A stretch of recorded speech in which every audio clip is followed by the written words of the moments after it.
আজকে আমরা জানবো কিভাবে ফাইবার থেকে ইয়ার্ন তৈরি করা হয়, অর্থাৎ কিভাবে একটা আঁশ, সেই আঁশ থেকে আমরা সুতা পেয়ে থাকি, অর্থাৎ যেটাকে আমরা শর্টে বলতে পারি ইয়ার্ন ম্যানুফ্যাকচারিং। ইয়ার্ন ম্যানুফ্যাকচারিং আমরা সাধারণত দুই রকমের ভাবে করতে পারি, একটা হচ্ছে কার্ডেড ইয়ার্ন আর একটা হচ্ছে কম্বেট ইয়ার্ন। কার্ডেড ইয়ার্নটা হচ্ছে সাধারণত মোটা খাটো ফাইবার থেকে তৈরি করা হয়, আর কম্বেট ইয়ার্নটা হয় চিকন লম্বা ফাইবার থেকে। কম্বেট ইয়ার্ন হচ্ছে সেই সকল ইয়ার্ন যাদের ইভনেস, স্ট্রেংথ, লাস্টার সব কিছু কার্ডেড ইয়ার্নের থেকে বেশি হয়ে থাকে এবং এরা হাই কোয়ালিটির ইয়ার্ন হয়ে থাকে। অপরদিকে কার্ডেড ইয়ার্ন যখন আমরা বলেছিলাম যে মোটা এবং খাটো টাইপসের ফাইবার, এরা সাধারণত এই কম্বেট ইয়ার্নের থেকে খুবই খারাপ টাইপসের হয়ে থাকে, লো কোয়ালিটির হয়ে থাকে। সো যখন আমরা যদি বলতে চাই যে আমরা কোন ধরনের ইয়ার্নটাকে সাধারণত চুজ করবো, সেই ক্ষেত্রে আমরা কিন্তু অবশ্যই বলবো আমরা কম্বেট ইয়ার্নটাকে চুজ করবো। এখন আসো ফ্লোচার্টের প্রথমে আমরা আসবো কার্ডেড ইয়ার্নের ক্ষেত্রে।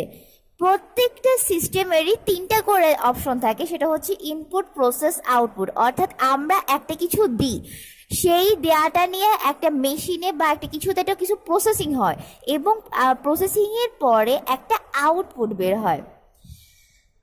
তো এখানে কার্ডেড ইয়ার্নের ফ্লোচার্টে আমরা প্রথমে দেখি, আমরা বেল দিই, বেলটা ব্লোরুমে যায়, ব্লোরুম থেকে আউটপুট হিসেবে ল্যাব পায়। এই ল্যাবটাই আবার আমরা কার্ডিং মেশিনে দিই, কার্ডিং মেশিন থেকে কাট স্লাইভার আউটপুট পায়।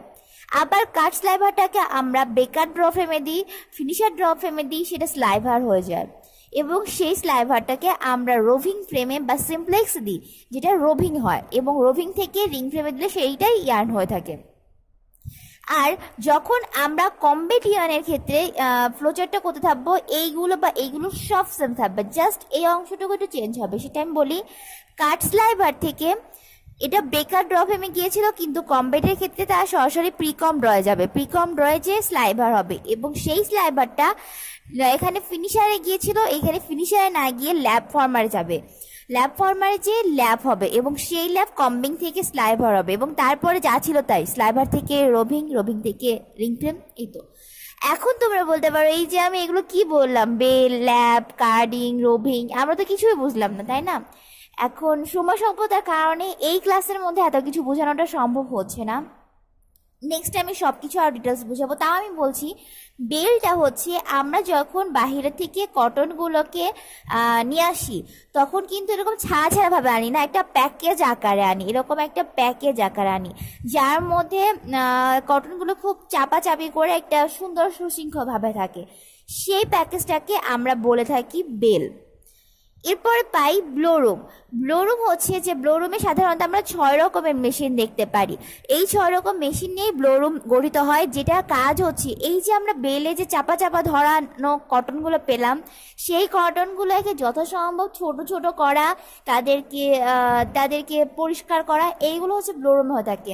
ব্লোরুমের অবজেক্ট 6 রকম মেশিন সম্পর্কে বলা এখন সম্ভব না, কিন্তু ব্লোরুমের এভারেজ অবজেক্ট আমি বলছি। ব্লোরুমের অবজেক্টসটা হচ্ছে ওপেনিং,